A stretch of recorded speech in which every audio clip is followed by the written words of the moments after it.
अच्छा आदिल भाई, मेरी एक बात सुने। ज्यादातर डॉक्टरी और हिकमत कहते हैं कि इंसान जो है वो अपने मैदे की वजह से बीमार होता है। जब उसका मैदा डिस्टर्ब होता है, उसका मैदा खराब होता है, तो उसकी सारी जो बॉडी है वो आजमाइश में, तकलीफ में आ जाती है। कोई ना कोई बीमारी, कोई ना कोई उसको मसला लाहक हो जाता है मैदे की वजह से। तो मैदे को डॉक्टरी हिकमत में कहा जाता है कि मैदा जो है ये बीमारियों की जड़। अगर आपका मैदा डिस्टर्ब हो गया है तो आप समझिए कि आपकी सारी बॉडी जो है, आपका सारा जो निज़ाम है वो डिस्टर्ब हो गया।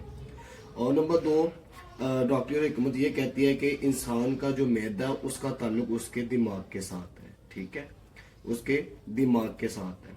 जो इंसान दिमाग में सोचता है, या वो परेशान होता है, या कोई डिप्रेशन लेता है, या वो गमज़दा होता है, तो क्या होता है, उसका जो सा वो मैदा डिस्टर्ब हो जाता है।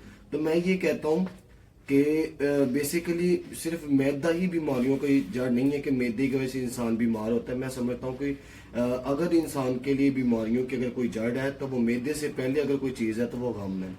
वो गम है जो इंसान को बीमार करता है और इंसान को दीगर मसाइल में मुब्तला करता है।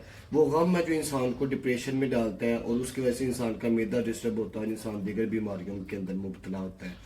तो मैं ये समझता हूँ कि हर बीमारी और तकलीफ की जड़ अगर कोई है तो वो गम है। और इंसान को कोशिश करनी चाहिए कि वो सबसे पहले कि वो मैदे का या दीगर चीज़ों का इलाज करे। उससे बेहतर है कि सबसे पहले अपनी टेंशन का, डिप्रेशन का, गम का इलाज करे। वो इस चीज़ को अपने ऊपर मुसल्लत ना होने दें।